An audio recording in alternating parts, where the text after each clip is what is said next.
Turn your phone down.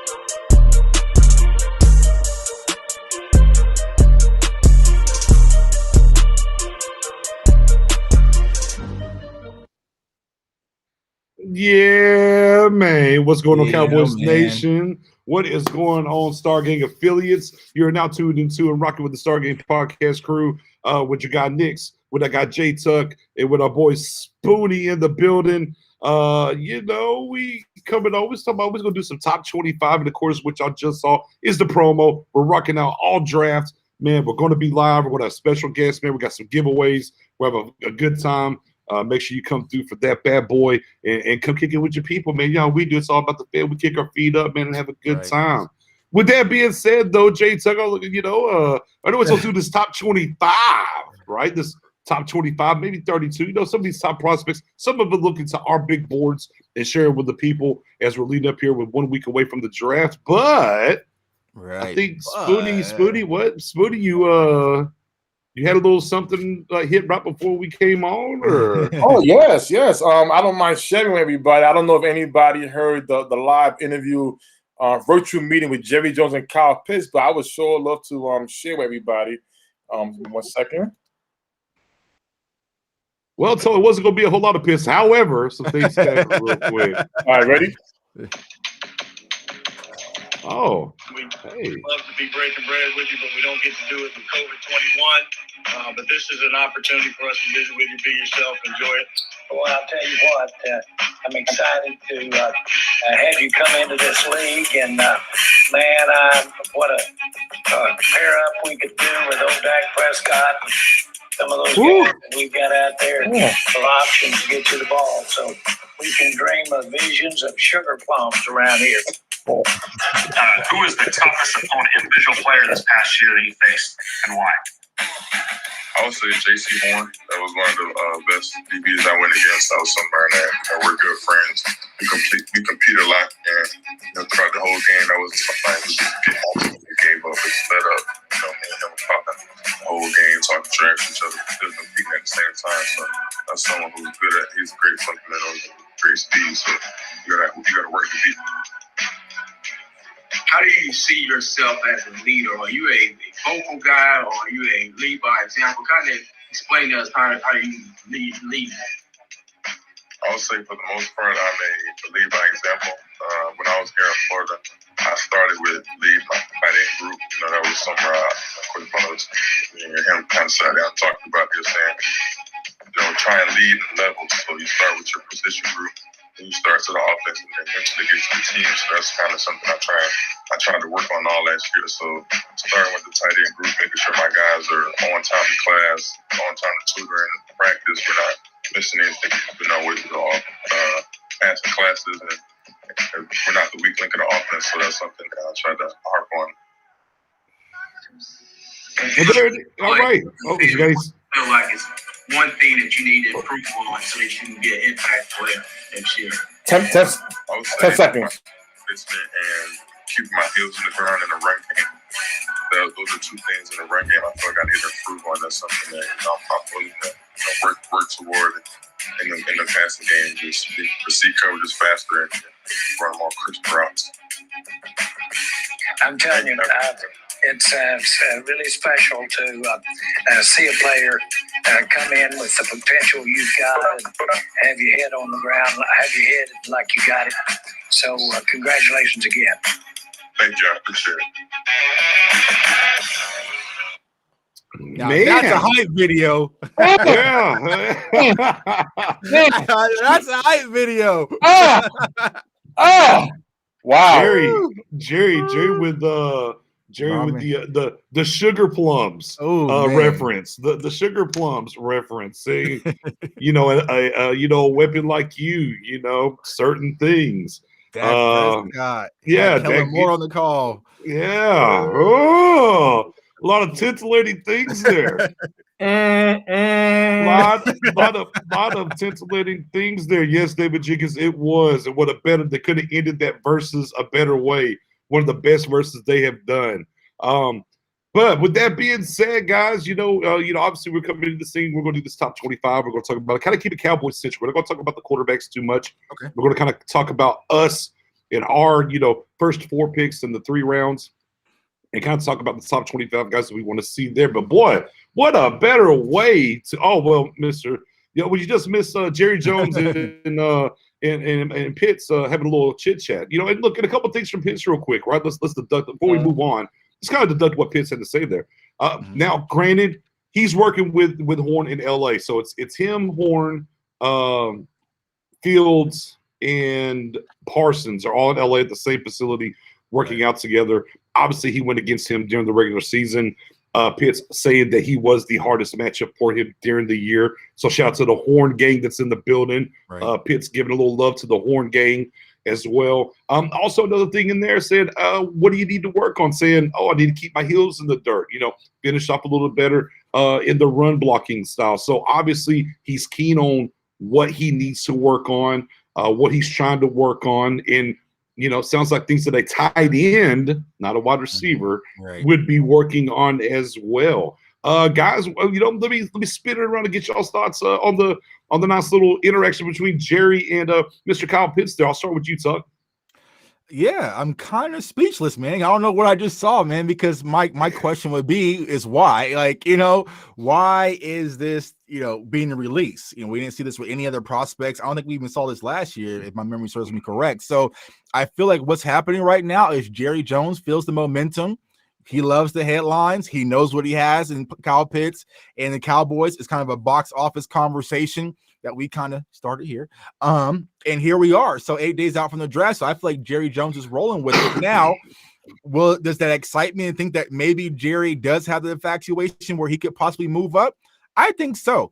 I think now is kind of seeing the conversation and kind of seeing things kind of ripple effect. If he gets within range, maybe the Falcons is out at 4. But if he gets around 7, 8-ish, I think Stephen Jones might have to snatch that phone out of Jerry's hand. But I think Jerry is all in on Kyle Pitts if he gets within his reach, man. So we are almost there, Cowboys fans. Like I said, we got the Falcons in our way. We kind of got the Dolphins for the most part, and then the Panthers. But besides that, man, I think that there's a possibility we can go and get him. But in answer Eric's question, people think it's smoke, but I'm like, why? What there doesn't need to be any smoke when it comes to this Kyle Pitts story. He's going to go top 10 regardless. Right, he's not supposed to be here. Right, he's not even supposed to be here. So what smoke screen could we actually say that, what is the end game? And I just don't see it at this point. So I think there's a infatuation, there's a connection that Jerry Jones clearly sees what he can add to this offense, which we've been preaching on this channel, along with Dak Prescott and others. And I think it's an opportunity to go for. I think Jerry will. So next Thursday. Awesome. Patrick hanging around got a hot draft going down. Patrick say around got a hot take about these linebackers here in a little bit that you don't want to miss. Spoony. All right, Spoony. You know what? You heard the interaction. You played it. What do you think? All aboard! Listen, that's all. Listen, I agree with Tuck. If Pitts falls past Miami, where you have Detroit, who openly said they would love to trade back, right? And not even Miami is saying they want to trade back. Right. It's true. So I feel the Cowboys can make that step up. And again, it's what Jerry Jones sees. He's envisioning Kyle Pitts in that offense. Now, I'm gonna tell you this right now, Tuck. If Stephen Jones tries to take this phone away from Jerry, Jerry's gonna come out and say, "I'm your father. I put you in this world, and I will take you out this world. Damn it! Right. Take your ass in that corner. I'm happy. I'm going to draft him, and that's what's going to happen. This is the best player in the NFL draft. He's ranked so high. The other teams need a quarterback so much that they even know if they need a quarterback, Pitts would have been their guy. Everybody sees that. There's nothing to hide. Quarterbacks are something where you would throw a smoke screen to get the guy you want. We see that in the past. I don't see why a tight end, as Pitts is, that you would need that much smoke screen. The whole thing is that a lot of in the first rounds, almost the top 4 or 5 picks are going to be quarterbacks. Right. The other team, they may say, well, we want a wide receiver, but we could drop back, get something else. When it comes now, Miami, they have a tight end already in Gesicki. They really need him? Not really. I mean, it's if they really want to. You got Detroit. They want to rebuild this roster. They want more picks to get that more depth in. When it comes to Denver, they already have a tight end in Noah Fant drafted in the first round. So it's not so hard to think that Jerry can move up 4 spots to go get the guy that he really wants. It's nothing wrong with that. Now, if this was a quarterback thing, it'd be a different story. This is a skill position play in a tight end that Jerry loves. And if he's there, if he's available, hey, if he's not, listen, I'm pretty sure it will be between Surtain and Horn. But I'm all aboard on this right here. I think here's where all about the smoke is if Jerry's trying to get a player to fall to him, I don't think it's so much he's worried about people picking in front of him. I'll be honest with you guys. I think the reason that you're hearing the Dolphins want to trade out is because they know that Cincinnati's taking Chase. So they're okay with trading out now. They want to Chase. Looks like they're not going to get Chase. So they're okay with trading out. I don't look. I know everyone's like, "Oh, Atlanta." I guarantee Atlanta's not going to take Kyle Pitts at 4. It's not. Now if they trade, if they trade back to like 7, 8, okay, then maybe they do at 4 or 9. Yeah, or 9 with Denver, right? But at 4, they're not going to take Kyle Pitts. So your bugaboo is going to be, to me, anyways, is only the Panthers, and they need a left tackle. So to me, I think it's really not that far stretched if Pitts makes it to 10. So if Jerry's trying to get somebody to him, and he's trying to talk one of these that are behind him, and you're hearing about the Lions, and you're hearing about Detroit and the Falcons or the Dolphins that want to trade back. Maybe Jerry's saying, "Hey, if y'all don't come up here and get Pitts, we're going to take him. We're going to take him," and trying to get one of those teams that are behind him to jump forward to come get Pitts, so that he doesn't have to possibly make that call depending on what's on the board. And once again, one of the things too, because I know. My guy Jock Geechee Cowboy, Boss Cowboy Sports just got in here, and he's horn training that he missed was Pitts did say the toughest matchup he had all year was J.C. Horn as well in that stretch and into that conversation. But yeah, man, look, I think it's just more of a sign that something we talked about for a long time here that if Pitts is at 10, I think that's going to be the pick. I just don't see it any other way. I've said that. I've been on board on that. All of us kind of have been. You could go to 7 and give up a 3rd round pick to get him. I mean. You have 10 picks this draft. So, I mean, giving up a 3rd to go to 7 to get him is not that much. But I've also been on record saying, I don't care if it's Pitts. I'm okay with the Cowboys giving up a 3rd round pick to go to 7 to get whoever they want. Be it Horn, Surtain, go get your guy. Whatever your guy is that circle that you want, go get him. Either way. And maybe there's a possibility to go to 6. But we're not going to talk about that. But, yeah, Jerry Jones, always good for a plug, always good for a line, sugar plums. It's going to be some headlines tomorrow. ESPN have to soak this up, and, Skip's going to be banging the table and Shannon, So, yeah, Jerry's playing along, man. But I feel like there is something there. Like, he is infatuated with it. Now, you think about it, who's the really deciding factor? Was it Jerry Jones or Stephen Jones? But I think if Jerry Jones, and we know the salesman that Jerry Jones is, if he can get to Mike McCarthy, get in Kellen Moore's ear to kind of say, okay, look what you can do with this guy, then Steven might be outnumbered. So we'll just have to see, man. But I feel like this whole idea of, I hope he won't be there. I don't want him to be there. So we can be forced to force our hand at 10. I don't understand a lot of Cowboys fans' logic when it comes to that. You just paid Dak. We know. I'm just going to throw this out there. You got Burrow down there saying, go get my guy Chase. Right. I mean, what if Dak, now, and Dak's coach is in Florida, right? His college coach is in Florida. What if Dak's is like, hey, man, go give me that guy Pitts. Right. Hey, if you're going to do something, go get Pitts, and what he's got to say and what's going on there. So, yeah, it's going to be intriguing, man. And obviously that throws some more fuel on the flames. We'll get some more headlines. Brian in the building, Beard Gang, you know what it is. But, yeah, it's, I don't know, man. It's just more intrigue a week away, man. It gives us more stuff to, more meat on that bone, if you will, to talk about. Feel that fire, man. Feel it. Yeah, feel it, man. My Twitter's exploding right now. Yeah, man, dude. We are at a fever pitch now, and we're a week away. So, man, I cannot wait to see how this thing goes and how this thing ends up turning out. But with that being said, though, all right, guys, we talked about this, and let's go ahead and get into it. Is our top 25, and again, this isn't a big board where we're doing every single position, right? Where we're going to be doing all the quarterbacks, all the wide receivers, right? We're just going to talk about the top 25 prospects that we like, that we think are in reasonable range in the first 3 rounds, that the Cowboys can kind of go get, right? Is what we kind of want to do. We're going to keep our big board here a little bit to the idea of the Cowboys, okay? I was unbearable for a little bit when we got CeeDee Lamb last year. So Stu, you was around for that. I'll be better this year, man. I'll be better. I'll be better this year, maybe. Man, I'll just be like, hey, Listen, I can see BJ be like Fred Flintstone, like Hanna-Barbera, run through that war. And just keep going and going and going. It's like Mortal Kombat. No, yeah. I'm gonna be real fancy if we get Pittsburgh. Listen, we play the Chiefs. Okay, I'll show it to the tailgate late. You know what I'm saying? Excited. It is what it is. It's just another game to me. Little drink, little pinky out. It's just another game. So yeah. But with that being said, though, guys, so let's get into it. Okay. Let's start. Y'all want to start from 25 and build up? Y'all want to go from 1 and go down? So I got my list set up. Let's go 1 and go down. Let's go 1 and go down. I mean, one on the list. Obviously, I think it's not going to be a very big surprise. I mean, Pitts, number 1 on the list for the Cowboys. Pitts, yes, no. I got everybody coaching. I got Pitts. You got Pitts. Okay, so we got Pitts 1. All right, now 2. I'm interested in 2. I'm very interested in 2 because Pitts is kind of what we talked about. Now 2. Where do you feel that 2 on the big board for the Cowboys is, Tuck? Well, for me personally, I had Pitts and I had Chase. I was going back and forth between those two. The only really reason I give Pitts the nod over Chase because I feel like he's the easiest plug and play. I feel like if we're going to get Jamar Chase, we would have to move on from Michael Gallup, which I don't see the Cowboys doing right now. So my 2 I have for the Cowboys as far as my big board is concerned is Jamar Chase.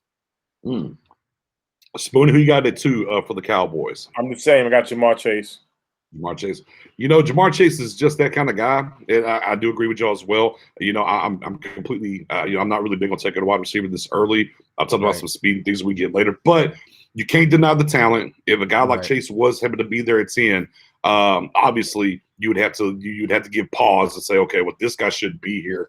We got to do. I get it. We got Gallup up, but Gallup's on that last year. The deal. Hey. We might, Amari, we don't know what's going on with Amari the following year. So, yeah, I feel like it's just more maneuvering that would have to go with Chase versus Pitts. It's just like, boom, you're the starter day 1. So, y'all know I love me some Jamar Chase. So, okay. Number 3 for me is Rashaan Slater. Is who I got at number 3 for me, guys. Who y'all rocking? Yeah, I'm right in line with you, man. I got Rashaan Slater. I give him the slight nod over probably the guy I have next, Rashaan Slater, because I feel like he's the more versatile than the other guy. So he's able to plug in possibly at left guard and then possibly swing out if something was to go astray with Lyle Collins or with Tyron Smith. So, I got Rashaan Slater as my guy. I can plug in at left guard, move on from Connor Williams. So he's on 3 on the depth chart. Number 3, who you got there, Spoony? Well, I got the number 1 overall pick in the NFL draft and Trevor Lawrence. I mean, listen, that's the golden boy since high school. He was in the Ring of Honor in high school. I don't know the Hall of Fame yet, but I got him number 3. Well, if he was to be there at 10, we're going to collect all the picks and we're going back. If Lawrence is there, dear God, we're going back to 20 even. We're going to get all the picks. That ain't going there. That's why I didn't put the Patriots. I didn't put. I didn't even put no quarterback in mind whatsoever. Okay, so let's get to number 4. Number 4, I do have J.C. Horn. Ooh. Okay. I got J.C. Horn at 4. I've come around. I'm deciding on it, but I'm going 4. I'm going J.C. Horn. Tuck, who you got at 4? Well, I know you got a battle coming up soon with OC, man. But yeah. But I got Penny Sewell as my 4. So, like I said, I gave Slater the slight edge against Sewell because I feel like Sewell will be a all-pro caliber tackle, but I feel like for the most part, while we still have Tyron. Slater gets the most versatility, but make no mistake about it. Penny Sewell's a dominant force to have a left tackle. Is going to be an all-pro for many years to come. So I got Sewell as my 4. Okay. All right. At 5. Number 4 for me. 5. I'm sorry. Spoon. Yeah, what you got at 4? Number 4, I got quarterback Justin Fields from Ohio State. He's still the quarterbacks in there. I mean, fair enough. I mean, it's the proper way to build your board if you want to do it. Spoon trying to get Dak up out of there. In his first year in high school, this kid's gonna be something special in the NFL. And I believe him so much. I really do. Just hopefully he goes to the right team to show it. Okay, number 5. Number 5, I have Patrick Surtain Jr. And again, it's splitting hairs between Horn and Surtain. Right now, Horn. I don't know. I think so, although I used to my fitness defense even better. I mean, I've talked to myself to death on this, but I have Surtain at my number 5. Right? 5. This is 5. 5. Yeah, 5. Where are you at there, Jay? I'm at 5. I got JC Horn. I give him the nod over Patrick Surtain. Like I said, it was kind of splitting hairs, as you said, man. But I feel like, and I said this on Twitter. A lot of people kind of got upset with me, but I feel like JC Horn is possibly the riskiest investment we could possibly make at this 10 spot, based on the names that we've listed. But that upside potential, just that tenacity and what he brings is something that we haven't had in Dallas in our secondary for quite some time. And so I feel like you got to go for it and gamble on it. But make no mistake, it's risky. It's a lot more riskier than Patrick Surtain, but I'm still going with JC Horn. All right. Spoonie, who do you have at 5? I got Penei Sewell, the Hawaiian Stallion. The Hawaiian Stallion, okay. Hey, listen, man. I remember when the Dallas Cowboys was in that range of picking top 5 in November, December, and we was all screaming, if you don't go quarterback, it's Penei Sewell. So, listen, that's the guy right there. No doubt. 6, I have Sewell there, and to run down my 5, right? Pitts and Chase are those guys like, hey, they transform this offense and do things. And then I started changing my mind into what impacts us the most right away. Hence why I went Slater first, right? Because I think he's automatically going to be your guard. And then, of course, he's got an idea of playing tackle if we have issues with these tackles and those injuries. Then that's why I went Hornets or 10. I'm splitting hairs. Cornerback definitely is a need. And then Sewell, the reason I have Sewell behind those guys there at 6 is because I don't know if he comes in right away and starts at guard, right? And if we don't have an injury to one of the tackles, I'm kind of like, what are we doing? We're not, if I'm drafting 10, I need instant impact. And that's why I kind of put those guys in my 5. I think they're instant impact. They come in right away. They're going to play. But at the end of the day, Sewell obviously could be the future for you if Tyron cannot come back after the injury. Remember, Tyron's only 30. I know he's missed a lot of games. He's finally had the surgery, but the surgery has fixed him. Did you still got a lot of years left in Tyron? So and right, the hip's a little, we got to see what the hip is with Collins. But again, Sewell still, what he is, the youth, even how young he is. And another reason why I went Slater over Sewell. Go down the tape and watch Slater block Bosa and watch you block Chase Young. Mm-hmm.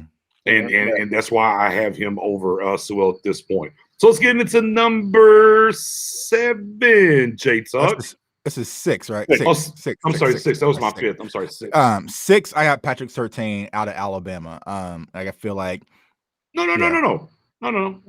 Yeah, I had 2 offensive guys, 2 defensive guys, 2 offensive linemen. We're at 7. That's 6. I got 6. Okay, yeah. I did my 6. I'm sorry. I got you. Go ahead. You're 6. Yeah, but Patrick Surtain, I got Patrick Surtain Jr. Like I said, cover 3 guy. He's solid. He's reliable. I trust him to the keys. Uh-oh. J Tuck. We lost J Tuck.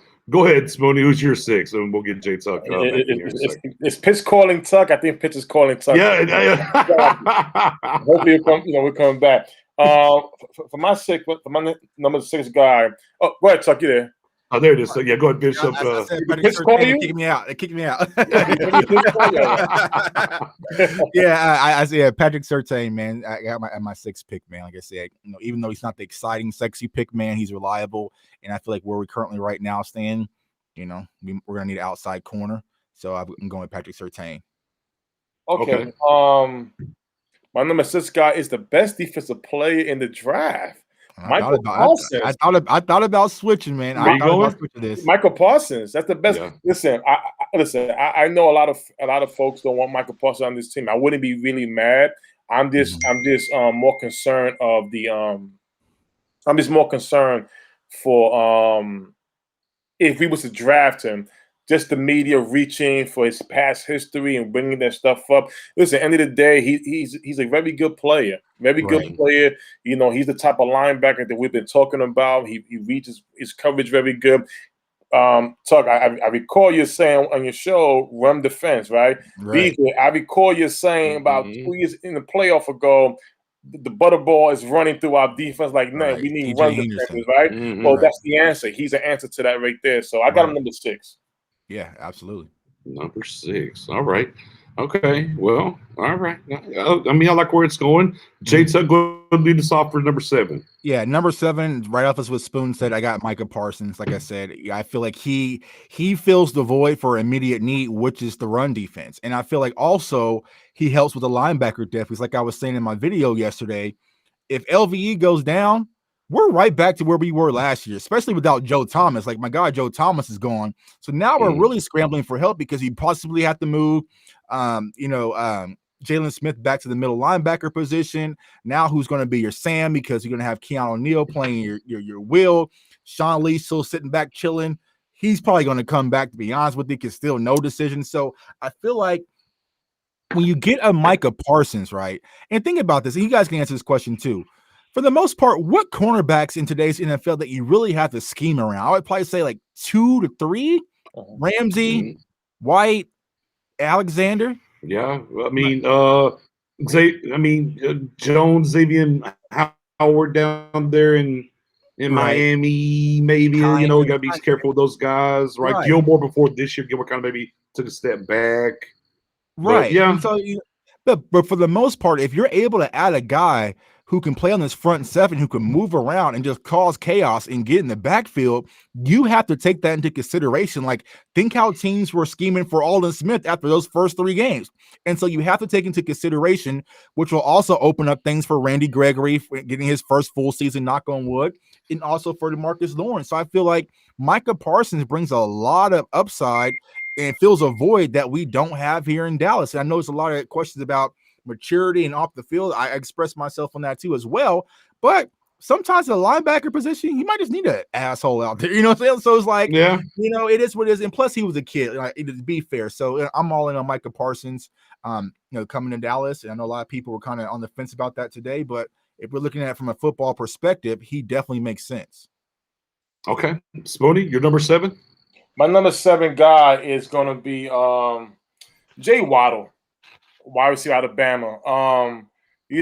When he got hurt, before he got hurt, listen, he was one of the top guys along with Jamar Chase. And it's when he got hurt, Devontae Smith took over, and he's like the forgotten man all of a sudden. And I'm going to tell you right now, Jay Waddle is the better receiver, in my opinion, between him and Devontae. And I think he does have the talent that Jamar Chase has to be able to take over a game. So he's my number 7 guy. I only put him number 7 because of the injury part. That's about it. Yeah, here's my thing with Parsons. The lights here in Dallas, I don't know about his maturity level. I've said before, I don't know if I'd have him on the board here in Dallas. Yeah, if I was out there and, I don't know, if I was Arizona or, maybe if I was Kansas City, maybe I'd feel a little bit better about him. So I am going to go linebacker here, though. But I'm going to go with what I think the future of the linebacker position is. And I'm going to go with the guy from Notre Dame in Joker. I think you brought a guy in here in Neal who is kind of the same mold as what the Joker's going to be moving forward. He's a bridge gap guy. You can draft him to come in here and do those things and run sideline to sideline, fly around, and also, get you and help you in coverage. Again, for me, for Parsons, man, because I'm still looking at guys that we're talking about in the very around 10, what can happen here, and obviously the Joker would be a little bit of a reach. I'm not saying that he wouldn't. Parsons, obviously, talent wise wouldn't be, but for me, man, I'm going JOK. Let me put it this way. Parsons is the closest thing realistically to the Chase Young of this draft. Right. If it wasn't for all of the external things that are happening, and I just don't know if I want that in Dallas. So for me, at number seven, I'm going JOK. I think he's, again, I've said it before, I'll say it again. I think he's the future of the position. And I'd rather be ahead of the curve than late to the game. So let's get into number 8. Let's get into number. Yes, yes, Norton. Yes, I did. I did say JOK. Number 8 for you, J Tuck. I'm going with Jalen Waddle for this need. At 8, I feel like he provides something to our wide receiver core that we currently don't have. A speed demon. They can go over the top, man. Special teams, creating space. So I feel like if you're able to add this dynamic to our wide receiver core, and think about it, if we are moving on from Gallup and you moving with your wide receiver core, as possibly being Amari Cooper, CeeDee Lamb, and Jalen Waddle, that's still a furious 3 to definitely have to respect. So Jalen Waddle's my 8. I believe that's where we're at, 8. So. Yeah, we're 8. Spoony, who is your 8? Oh, number 8 is Devontae Smith, the speed demon, aka Tyreek Hill. Yeah, listen. That'd be Waddle. That's Waddle. Smith is your smooth, really small. Smooth. Yeah. I like Smith here only because we don't have a receiver like Smith on Dallas. We all know the Michael Gallup situation. I've said in the past, if for some reason if Devontae was there at number 10, I wouldn't mind because he's a different type of receiver that we don't have on the roster. And again, Michael Gallup may not be here next year, and so is Cedric Wilson. So, hey, listen, if you're gonna go BPA, go with somebody who could definitely eat up that whole middle of the field. And Devontae, so that's my guy. Yeah. For me, I'm actually going to me and Tucker will agree here again. I know you had him a little earlier, Spoon, with Waddle. I'm gonna slide Waddle in at 8 again. He gives you something that you can't coach, that speed that's going over the top. Even though I feel like I can get that later, but depending on how the board was to fall in front of you, and you was looking at Waddle there, right? Let's say both the corners are gone and Pitts is gone, and you think you get off at Slime a little bit later. Waddle brings something to this team that is lacking. It's kind of the same reason why I went with JOK as well with the coverage, what he can do. Like we just don't have those kind of, and Parsons would fit that as well. Right. We lack speed, overall team speed. With that being said, I'll go ahead and give you the take though, guys. And I'll have a couple more linebackers in this top 25. I don't think the Cowboys are going to draft a linebacker with their first 3 picks. I don't think they're going to do it. I don't think they're going to bring a high-ranking linebacker in this draft into that room to push LVE or Jalen Smith out the door. I think they're going to let this play out. I think they'll add somebody 99 and back. Someone that isn't going to come in and immediately say, I got to start. They're not going to do that unless at 44 and a JOK fell to them, or Parsons and it would have to be some kind of incredible value for them to take a linebacker in the first 3 picks to me, because I think they're committed to letting this thing play out. Can Dan Quinn fix Jalen Smith? Can LVE be healthy? What does Neil look like at the will linebacker position? And then they'll address it the following year during the draft and free agency if they have to replenish this linebacking core. Right. But I do not think they're going to take a linebacker in the first 3 picks. So, but hey, I mean, Parsons is there at 44. He's not going to be though. He don't have that many red flags. I think to be honest with you guys, I think that Parsons will be the play for Detroit. That's what I'm banking on. I mean, yeah, could see it. Yeah, I think that's where could see it. And Matt Owen said, it definitely won't be Xavier Collins. Now he's waiting at 270. RIP that. Now they get him in. Hey man, they get him in. No, I know they get a little shade. I know. Hey, look, Edge. Hey, go ahead, son. Well, he's 6'5". Yeah, Tyron Crawford. Yeah, there's an edge for you now. Come on, let's go and get a number 9, Spoon. Who you got there at number 9? My number 9 guy is J.C. Horn. Listen. In my opinion, Horn about to roast you. Go ahead. Yeah. Oh, yeah, I got J.C. Horn. Listen, I think he's the best cornerback in this draft. And as we get closer, I want Horn. I'm not mad if we get 13, but I really do want Horn if we don't get Pitts. Okay. Jay Tucker, you got a 9, brother. Yeah, I got your guy, Joker, man. Got the Joker here. Just like you said, man, I think he brings a different dynamic to, this linebacker core, which we currently don't have. In the passing league, you're going to need these guys that can cover.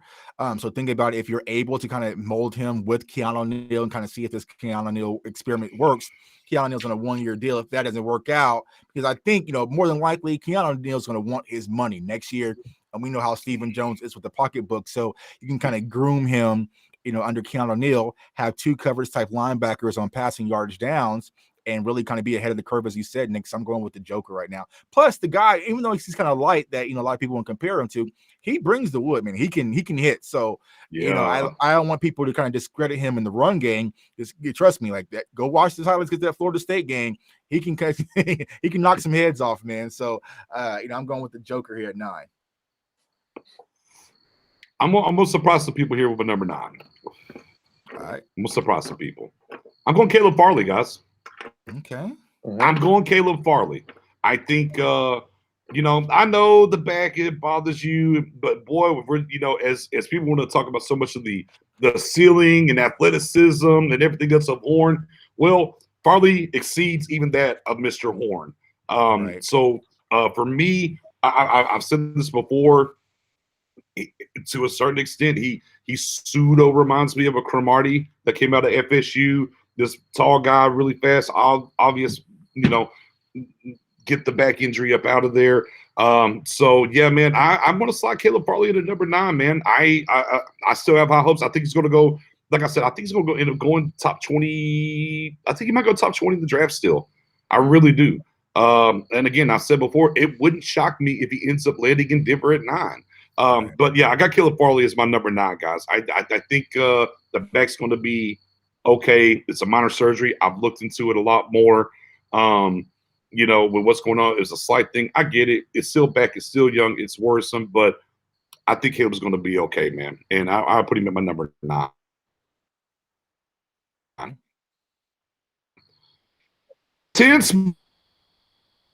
Number 10. I'll go ahead, Spoon. All right, my number 10 guy is 13. Okay. Listen, end of the day, he's probably the most safest cornerback to draft. He's most NFL ready. Listen, he's the truth. He is the truth. So with Farley back injury, and he definitely got it that way, and now he's up there. And listen, end of the day, you gained the defensive player of the SEC from last year if you get him on your team. So I got him number 10. Tucker, you got a 10, brother. My 10 will be Devontae Smith, Alabama wide receiver, because we all know there's a possibility that we can move on from Amari Cooper, maybe get out of that deal. Because a lot of people assume that Michael Gallup will be the guy out, but there could be a possibility that we move on from Amari Cooper. So if you're able to kind of get that shiftier wide receiver out there and pair him with CeeDee Lamb and Michael Gallup, it kind of keeps things intact. Now I know a lot of people have concerns about Smith's size. He's a little small, a little light in the ass, but you guys understand, NFL level, they can put weight on you if they need to, man. So I'm not really concerned about that. Dynamic wide receiver is a playmaker, crisp on those routes. Is exactly what Dak needs, because Dak likes receivers that can get open. And so I'm going with Devontae Smith at the 10 spot.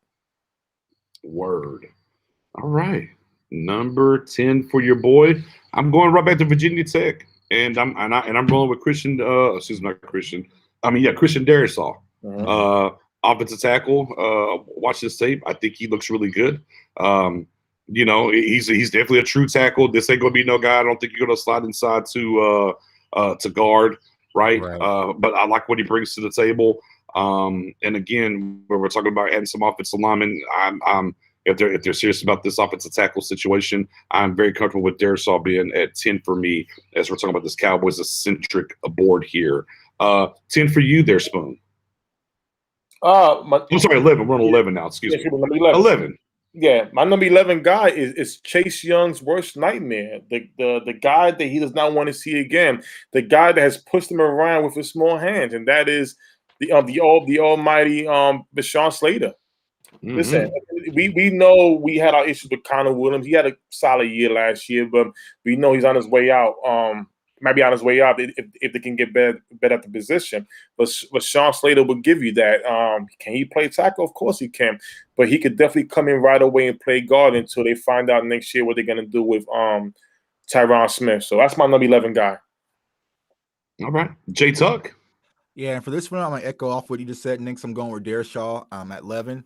So I feel like he's an offensive tackle that we could plug in, get that, that offensive line depth that we need just in case Tyron Smith goes out. But I feel like he's a prototypical guy that's going to be able to play, in the league for quite some time. So, because to be honest with you guys, I'm really not sold on Lyle Collins' recovery. Like I kind of hear he's going to be back 100.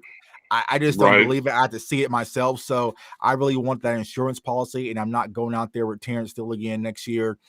So I'm going to go with Darren Shaw to kind of be that guy to be your swing right tackle or maybe left tackle in case of an emergency. So, okay. Mm-hmm. I'm not mad at that. I'll tell you what, I'll lead off here with with my 11, and I'm gonna finally get Smith off the board. You already got Smith. Everybody's got Smith already. I am gonna go Smith here as well at 11. All right, we see the production, the 42 touchdowns the past 2 years, Heisman Trophy winner. Yeah, and maybe kind of even back to what Tucker Smith. Excuse me, I forgot what you said. Depending on what's happening with Amari. Amari's out of here, right? Not saying that he's Amari Cooper, but you have some kind of a fit that this offense will keep clicking. So yeah, I got Smith there as well. Jay Tuck, how about you lead us off with number 12, sir? All right, so we're in 12, still in the first round. So after Darren Shaw, I got edge rusher out of Miami, Jalen Phillips. So I feel like he can be a pass rusher, man. It's another dynamic guy because, I'm not sure what the Cowboys are going to do with Randy Gregory. This will be his first full season. We got a lot of games and 17 games this year, so additional pass rushers can always help.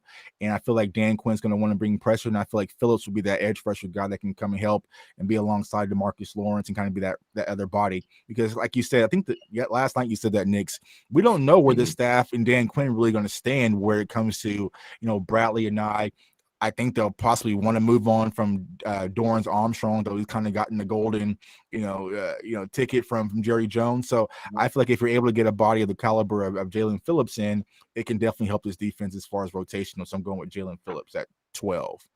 Okay. Spoony, who you rocking with at 12? At 12, I got Saleh Farley, the guy who says that he will be the Randy Moss of cornerbacks. Listen, at the end of the day, we go back to 2020. Saleh Farley was up there. He was in the top 10. And everybody was talking about Saleh Farley, how, what he did at Virginia Tech 2 years ago before the back and before the opt-out. But, end of the day, if his back, there's no mistake about it. If his back is fine, he is the best cornerback in this draft. So I got him number 12 as of right now.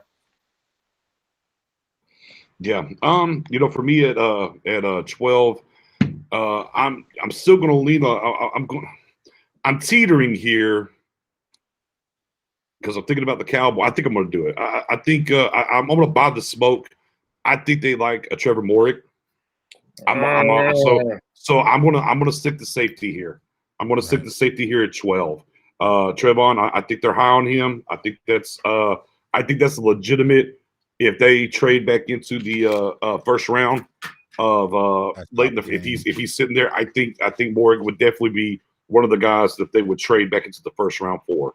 I think he is high on their board. So I'm gonna stick him. I'm gonna stick him here. I'm sticking him here at 12 because definitely signifies a need. So and I think that's definitely a guy they're looking. Are we aiming like we're in the late round now of kind of going to this towards the that's second? Kind of that's where I'm at. We're about halfway through the first. Right. Look, and I don't think he's going to be there in the second. So I don't want to start really getting into these second round guys yet. So I'm starting to get to this point of my board anyways, where I'm like, okay, who's here towards the bottom of the first? They might want to come up and do something. Okay, got it. So it's come up. Okay. Yeah, it's kind of where because we're about halfway through the 25 now. All right. Okay, so let's get to number Spoon. Going with your 13. Oh, Christian Davisaw of Virginia Tech. Listen, the guy, that's a big guy right there, man. They could definitely help out this offensive line if we decide to go that route. Oh, Shane, we don't bring this name up, sir. Don't you bring up that name around here, sir?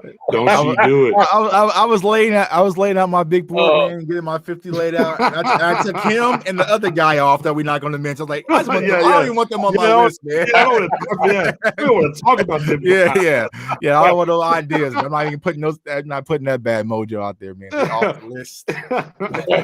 So, what about you at 13? What are you looking at here? Yeah, a 13, a possible trade up target for me. I mean, you mentioned Trayvon Moore, which I definitely agree with, but another guy that I have will be Greg Newsome out of Northwestern. I think he's a solid corner. So if we were to go BPA or maybe go with the offensive lineman and Greg Newsom was to possibly slide in that late first round, that would be a great target to kind of jump back up and use one of those thirds to get, because I feel like he's a solid corner. He's going to be one of the top guys. I feel like, for the foreseeable future. And you right on my reading exactly what I'm reading too. Newsom's is my 13 as well. I think that's a guy, especially if we go with the offensive guy out there at 10, and he starts getting maybe a little bit closer down here to that bottom. I think that's another guy that the Cowboys might target and look to come up and go get. So I've definitely seen him kind of mocked here, kind of in Kansas City. I've been hearing a lot of Greg Newsom kind of conversation. Will he follow that? So if he slides that late, Yeah. Okay. 14, Spoonie. What you got at 14? 14. I got Trayvon Mulvey, the safety. Okay. Listen. How long I've been screaming safety here? Oh yeah, come on, bro. Well, I mean, man, we done ran out all the routes, man. We done ran all the routes. Route 29s, Route 33s, Route 27s. I mean, we ran routes, sir. We're with you. Listen, #Route Trayvon. That's it right there. Okay. I feel that if they do trade back, he's the target. If they do decide to trade back, but if they, God willing, Kyle Pitts is there at 10, or if they decide to take either Surtain or Horn or Rashaan Slater, I hope that if he's there around the end of the late first, they could trade back in the first round and draft him. So hopefully. Okay. All right. Well, what are you looking at here, J Tuck? Yeah, here I got Vera Tucker out of USC. And so like inside guard, they can play in. Like I say, I'm trying to get Connor Williams up out of there, y'all. So like this would be an option, based on my big board that I think that the Cowboys would possibly look at. Maybe if he was to slide, maybe in that second round. But I kind of doubt that. But yeah, Vera Tucker, man, out of USC is a guy that you can probably plug in and play and have instant impact. So that's where I'm going. All right. 14 for me. Man, I'm going with another Christian. I'm going with Christian Barrymore. Defensive tackle, Alabama. I know he wasn't a consistent starter, different things. Again, there's some tape you can turn on that you're not going to like, but then there's some tape you can turn on and be like, man, this kid really gets it. And he can be that one tech in this defense, which we so desperately need. So I'm going to buy Barrymore being on their board, and I'm going to buy him now as we're getting a little bit down into the weeds here a little bit. I'm going to buy him at 14 for the Cowboys. For sure is where I'm going to be at here. All right, so we on to 15, guys. We're in that final stretch. We get that final stretch a little bit. J Tuck, I'll let you kick us off at 15.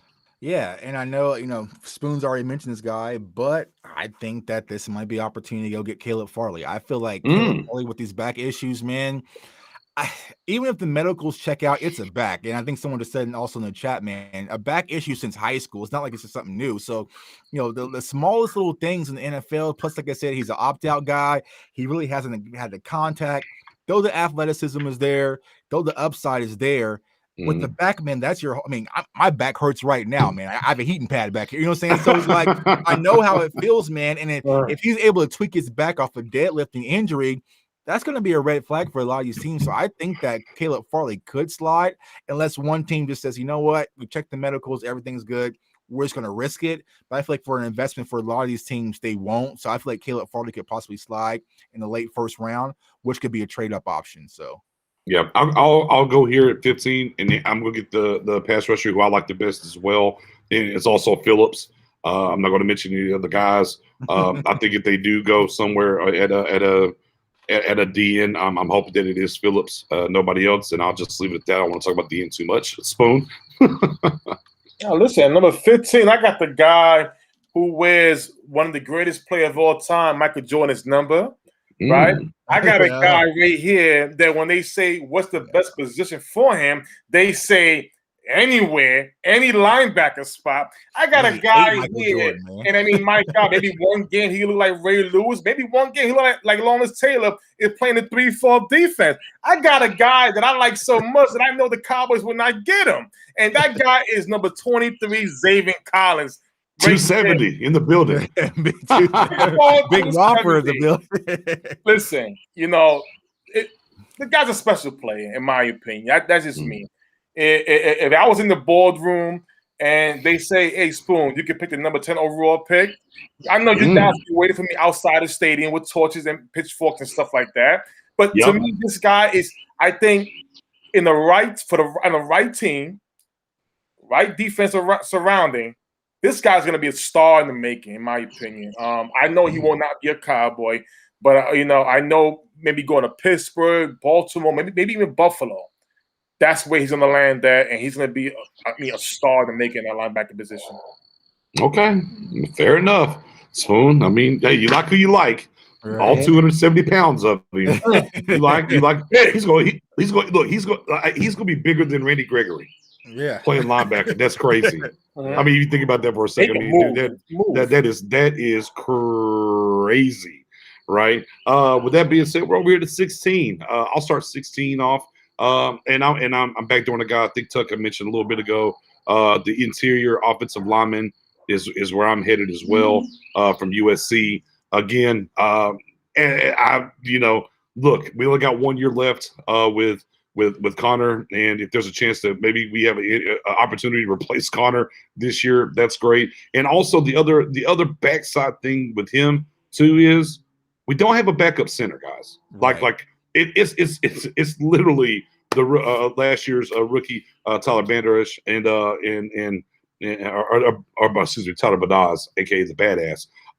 And there's not really much else behind him. So Vera Tucker for me, I think makes a lot of sense here on my big board. So that's where I'm going to be at 16 is Vera Tucker. Tuck, where you at 16? At 16, I got Trayvon Moore, got a TCU safety. So I feel like, we've been hearing kind of some rumors circle around him possibly, being a guy that the Cowboys have their eyes on. So if he slides or is a trade back option, I'm definitely all for it because I feel like the Cowboys have heard enough about this safety position. We saw that Darren Woodson kind of reached out to him about the safety position. We see them slightly address it by bringing in, DeMonte KZ. And the funniest thing, y'all, I was just on a Vikings podcast show yesterday, and they were kind of asking me some few questions, and I was talking about the safety position. They're like, well, tell us a little bit about Xavier Woods. And I was just like, well, actually, I don't want to break it to you, but, so they were kind of like, damn, he's that bad? I was like, yeah, possibly. So I feel like the Cowboys have heard enough about the safety position that they're finally going to address it and actually use some draft capital on that position. So I feel like Trayvon Moore would be one of those guys that they'll be having their eye on. So he's my 16, I believe, is where we're at. Oh, man, thank God I wasn't on there. And what do you got at 16? I told like hit Smoot up, man. You want to have a full breakdown of Xavier Woods. Well, and number 16 for you, Spoony.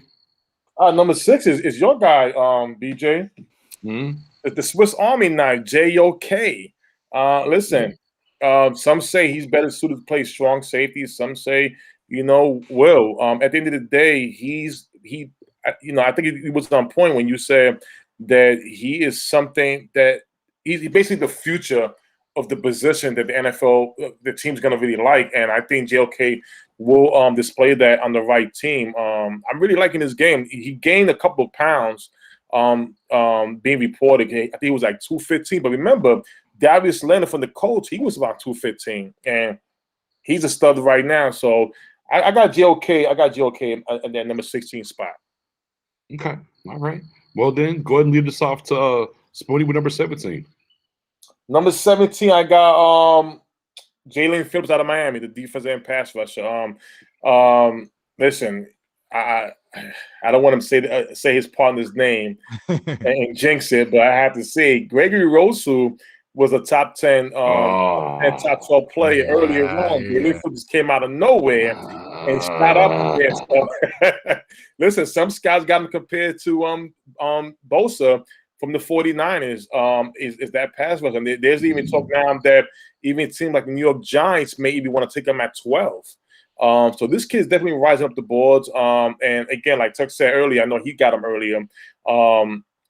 It would be definitely a great addition to this Cowboys pass rush because D. Law's not getting any younger, and we don't know the future for Randy Gregory if things pop up, So it definitely be a safe bet to address that position if they need to. Early. Okay. J Tuck, 17, what you got? 17, I'm going to Tallahassee and get my guy Asante Samuel Jr., man. I feel like he is going to be the best corner in this draft. Y'all can clip this, y'all can retweet it, do whatever you got, man. But I stand on that. And so I feel like if the Cowboys are able to get Asante Samuel Jr., and it was the other night when we were on the Space Cowboys, shout out to the Space Cowboys show, when we did the mock draft, and I got, J.C. Horn, and I circled back around and got Asante Samuel Jr. I was like, that double dip in that corner idea. Ain't too shabby. Ain't too bad, man. So I've been playing around with that idea, man. So if the Cowboys are able, maybe at 44, to go get Asante Samuel Jr., I'm okay with that. Great slot guy, but even though he's small, he can play outside, and he's played free safety at Florida State too as well, man. So I'm going with Asante Samuel Jr. Okay, I'm gonna go linebacker here. For my 17, I'm gonna go linebacker. I was torn a little bit between these two. Do I want the guy that's kind of slid a little bit, or do I want the guy that's kind of rising? I went back and watched some more. I think I'm gonna slide in old Jamin Davis right here, man. Okay. I think I'm sliding in Jamin. Again, Parsons isn't going to make my top 25. Man, if it wasn't for the things that were going on with him, I'd have him in my top 5. But I just can't trust him. Jamin Davis. I think he's another guy solid on the sideline. He can come in here and be the will, as well if you need him to be. So in this defense, I like what he brings to the table. So a little bit of a riser here late, and looking out, and I'm kind of, and when I'm looking at this now, as I've said at the 17, we're talking about what the Cowboys are picking. We're definitely into the second, into the third round of things now. Right. We're in the late second, getting into the third round. This is something where we're now talking about 10 or trading back into the first round 4. Where we're in that second and third round area of what we're looking at here. So Jamin Davis, linebacker for Kentucky, for me at 17. 18, J Tuck. Where do you roll with at 18? 18, I'm going to go with linebacker. I'm going to go slightly different at middle linebacker. I'm going with Nick Bolton. So I feel like this is a guy who's kind of slid a little bit, but for the most part, he's a player, and he has actually what we really don't have. It's just that intangible, the guy who's really smart and can come downhill. And, shout out to my guy Skywalker. He kind of put, these molds of what Dan Quinn likes in his linebackers, and he fits that mold. So I know a lot of people have been saying he's kind of small for his position, but Dan Quinn likes those kind of smaller, sleek type linebackers, and he's definitely that guy. And I feel like if you were able to get Nick Bolton in-house with Sean Lee, that can able to really coach him, he will digest it a lot better than what Jalen Smith has actually shown. So I'm all for getting Nick Bolton here. I'm at this pick. He's my linebacker. So who you got at 18? At number 18, pardon me if I say his name wrong. Azeez Olajari. Did I say his name right? Yeah, yep. Georgia. Yeah, Georgia. Mm-hmm. Listen. I think he's gonna be a 3-4 pass rusher in this league. I was reading a scout kit compared him to you guys remember Joey Porter from the Steelers? Mm-hmm. Yeah. I mean, listen, Joey Porter, what he used to do is in the NFL, in the sidelines, always have his glove out like this and just showing that nasty, angry face, like he's gonna bite somebody's head off. I mean, you get compared to a Steelers legend like that. That tells you about your game and what you're about. And listen, I think he's gonna be a great player in this league. I'm backdooring another guy from Georgia. I'm going Eric Stokes at cornerback. Speed, and what he's able to do. And I think he'd be a good fit for this system as well. For me, I got cornerback Eric Stokes, Georgia at 18. And I'll go ahead and backdoor 19 because 19 is the guy that Jay took, and we got to talk about him again. I have Asante Samuel at 19 as well. Okay. So my 18 is Stokes, 19 is Asante Samuel for me. And I'll go ahead and let you go with that. And my 19 is Azeez, Olajari. Okay. Boom. Okay. Azeez. So we roll. Now we're rolling, and now we're over here to Smooney. Who you got at 19, buddy? Or excuse me, 19. Excuse me. 19. Trevor Tucker from USC. Listen, he played some tackle and guard last season. Definitely rising up the boards right now. Again, if they feel that they can address that position early and drop back, going backwards with a trade back, I'm with it. All right. I'm going to number 20. I'm going to the guy that I think could possibly be the best center fielder safety in this draft. Some people are going to like him because of his height, But at 20, I'm rocking my go Washington. Darius Washington, TCU. I'm in the building. That's where I'm at. I think, you know, somebody's going to look at the pro day and say some things about that, and that's fine. You know, I just turn on the tape. This is where the points where I'm not really going to be too concerned about that. I'm going to turn on that tape, watch what he did, see what he didn't give up while he was playing center high, and be pretty happy. I mean, you got Casey here anyways, who's an undersized guy playing safety. So the nice bridge, if you will be a Washington to come in here. So for me, I got a Darius Washington for TCU at 20. J-Tuck? At 20, I got Spoon's guy, Xavier Collins here. I feel like Xavier Collins, you know, in the problem with Xavier Collins, you know, from a Cowboys perspective, I think he's a 3-4 linebacker. I think we all agree on that. Yeah. But he is a talent, and he's a guy that we'll probably see on Sunday. Like Spoon said, he fits kind of that Pittsburgh Steelers mode. We'll be sitting back on Sunday thinking, there he goes. So, but I think, you know, Xavier Collins is that guy who can be kind of a dominant force, kind of slept on. Now, this 270 thing, you know, it changes a little bit, man. But like I said, I think that he'll be a player in the league. So I'm going with Xavier Collins at 20. Just around the NFC East. It's not in the NFC East. Yeah, right. What do you got at 20 there, Spoon? At number 20, I got Northwestern Greg Newsome, the cornerback. Listen, I tell you right now, I think he's going to be a nasty guy. He reminds me of a lot of Tre'Davious White from the Buffalo Bills. I think he's going to go in the late first. I think one of y'all said that the Chiefs are looking at him very hard. They need help in the secondary. He's a stud. 21, I'm also going to go linebacker, kicking off 21. I'm going with Nick Bolton out of Missouri. This is where I'm at. I got him at 21 here. I know he's kind of getting pushed down the board a little bit, but, you know, within the right kind of range. You know, we're getting here into the third round, and maybe a trade-up scenario. Again, I don't think the Cowboys are going to take a linebacker in the first 3 picks. But, again, as far as value and what we're looking at, what is going to be in range, I think Bolton definitely fits the bill at 21 for me. Go ahead, J-Tuck. We got a 21. Yeah, at 21, I got Richie Grant here. He got a second-round grade for me. So I would take Richie Grant, safety out of UCF, man. I feel like he's a dynamic player. Play a little bit free, play a little bit strong. I know we already have Donovan Wilson in-house, but Donovan Wilson could play free safety. But, and I tell people this, like, as great as Donovan Wilson's played, it wasn't for a full season. So let's kind of pump the brakes on anointing him as the savior in Dallas in the secondary, because there's still a lot to be unseen. So if you're able to kind of get a Richie Grant in, I feel like that talented player in the second round, that 44th pick, you know, you definitely got to consider it. So I'm going with Richie Grant at 21.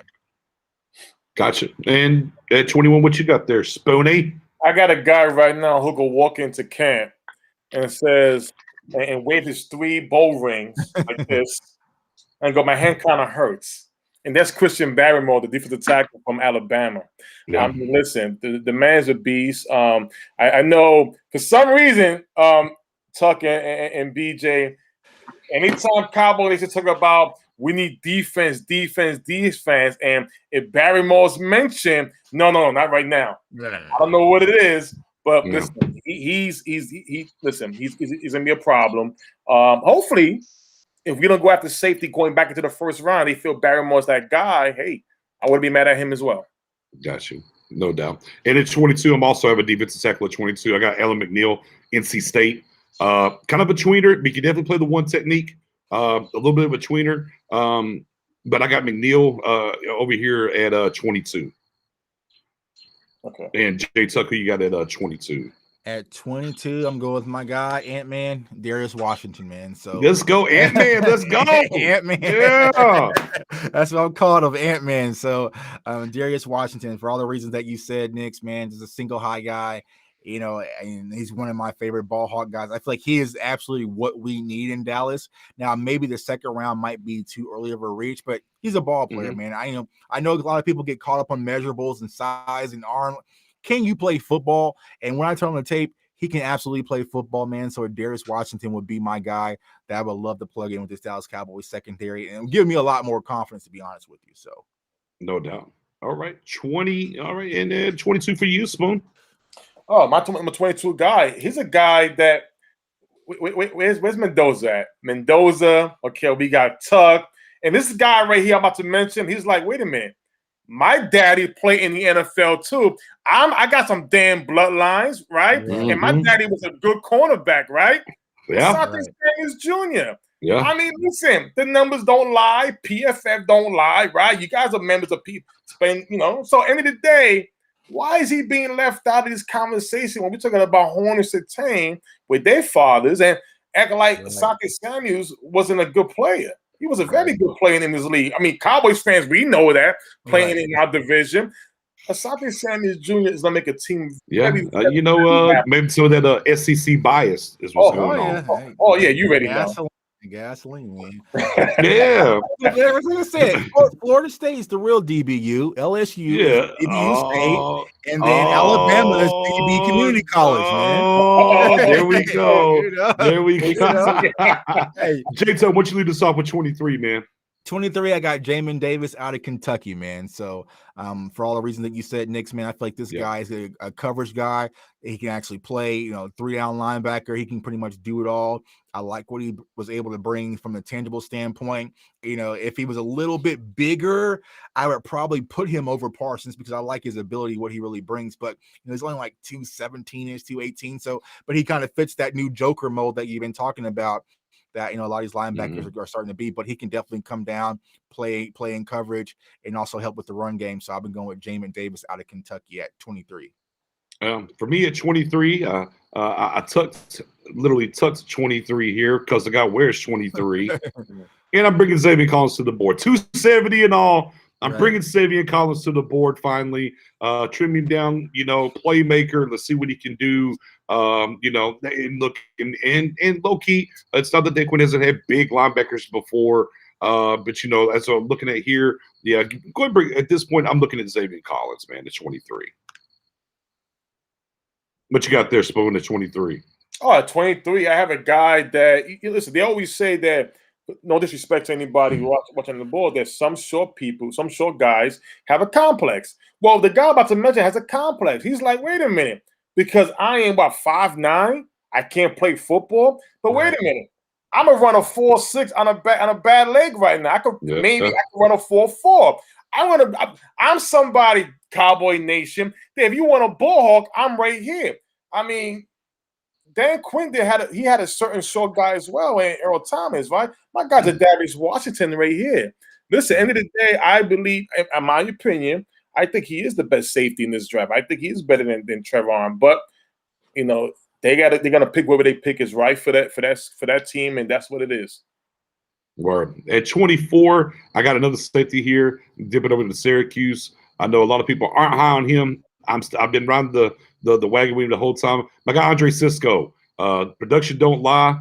The hips a little stiff and whatnot, but boy, his IQ is really good. He takes great angles, which I have at the NFL. 13 interceptions. Andre Cisco, safety out of Syracuse, is for me at 24. Who you got there, Spoon, at 24? 24 is the same guy. Andre Cisco. You got Cisco as well? Oh, okay. Same guy. Listen. Again, last year I remember I put a post about safeties, and I put Hamza Nasruddin from Florida State and Andre Cisco are the two of my favorite safeties. Just regardless of where they rank, my favorite guys. And I think Andre Cisco, he's the for what they were saying, he's the only safety in this draft that really played a single high safety the way Dan Quinn likes it for his safety. So hopefully it's something there. Yes, he got injured last year with the leg, but listen, you cannot ignore 13 interceptions. You can't ignore that. Yeah, Cisco, let's go. We got some love for Cisco in the building. Cisco. Yeah, Cisco over Holland. Yeah, Ryan, I said it. Cisco over Holland. Yeah, I said it. Who you got at 24? At 24, I got Alan Mcneil at NC State, interior defensive lineman. I feel like he fits the Dan Quinn mold. He's kind of more sleeker than some of the other guys that's listed. So a guy that can probably play one tech, a little three tech, and kind of be rotational as well. Add to the depth because we definitely don't have much at the one tech position, but also, be out there with Neville Gallimore and also Tristan Hill and then rotate, kind of give that extra body. So I'm going with Alan McNeil out of NC State. NC State in the building. All right, guys. Here we are. The final. Number 25, you got one left, good to the head. Spoon. I got possibly the future linebacker in the second round, Nick Bolton. Got Nick Bolton at 25. Bazoo. Okay, I like it. All right, J Tuck at 25. Who you got? And then I'm going with the cornerback out of Georgia, Eric Stokes. So, speed guy, coverage guy. We've done so many mocks where he kind of fell to us in the second round. And so I'm definitely taking, Eric Stokes if he falls to us in the second. So, especially help with that corner. And I'm going to end with another safety. I'm going to end with the guy because the Cowboys have been linked to him somewhat. I'm going to go Javon Holland out of Oregon is where I'm going to round it up. I'm going to round it up with Holland out of Oregon. Again, I think they're definitely going to be getting some safeties in this draft, and I wouldn't be surprised if they double dip at safety. But yeah, I think I'm going to go there. So Ryan, you said to wait. I have Cisco over Holland, yes, but I got Holland on my top 25, and I know that's going to make Matt Owen happy because, as Matt Owen said, one of you better change your list right now to add Holland. I had Holland there. I knew you'd be here. I had Holland here. I just got him at 25, okay? That's where I got him. But yeah, man, I mean, the 25 that I look at, the thing that I like, we have a lot of guys, we have a lot of the same guys, right? Mm-hmm. We have a lot of the same guys, and we just have them, in different spaces. And some of the guys that Spoonie had lower than us, that's because he came on here with these quarterbacks, like he tried to replace Dak Prescott. Like, what are you doing, Spoon? Because looking at my overall big board, man, we got these stupid quarterbacks, man. They take up too much space, man. So like, they're my top 20. Well, I want to explain that. The reason why I picked up a quarterback because I listen, when it comes to the draft, I'm more about opportunists, about taking risk and everything. And just think about it. Yeah. And BJ said it earlier. Just think about it. If you have a quarterback like Fields or Lance, let's just say they end at number 10. Oh, straight back city. You already know. We about to get all the picks. Oh, yeah. Think about it. And here's another thing. I'm not going to lie. A part of me wants to trade back. Part of me really wants to trade back because if pitcher's not there, only because I think we could double up in what we needed to help this defense out. And most importantly, number two, myself, BJ Nix, Tuck, and Miss Mary, we're gonna rock the freaking house in Vegas next year. So imagine the Cowboy Nation in Vegas. I'm already on it. Stingley Jr. and Maury Gaynor. And Dom, no, Dom. I was gonna say, Dom, we definitely had offense. We just had offense higher, And as we got a little bit later into it, once we kind of got all those kind of range guys up, maybe the first, second round, defensive guys. What? Yeah, but then it definitely got heavy defense. There was one more. Like for me, the one guy that I definitely wanted to get in my top, if we was doing top 32, Liam Echenberg, the offensive tackle out of Notre Dame, would definitely be in that mold. I would probably either Schwartz or my guy Tuck's guy from Louisville, the other Ant-Man, if you will. Ant-Man. Yeah, I got it. Yeah, could be some more. But no, we definitely got some offensive guys, but we kind of went higher. And basically, how we kind of did this, Dom, was based off the first 3 rounds of the draft. Let's just kind of separate what the Cowboys in range, what they could do, what they could possibly do. Now Spoon kind of threw some quarterbacks in there. Me and Tuck kind of stayed away from that, but we just kind of trajectory-wise looking at it, not a true to life. Say, hey, here's my top 50 big board, irregardless of team position or anything else. We kind of made it a little Dallas-centric, if you will, but definitely some offensive guys up high. But with that being said, guys, man, we still have a little time here left. We just ran through our top 25. Get your questions ready real quick. We're going to have a little promo for y'all. Little promo real quick. Man, if y'all ain't got nothing to do for the draft, man, come on through.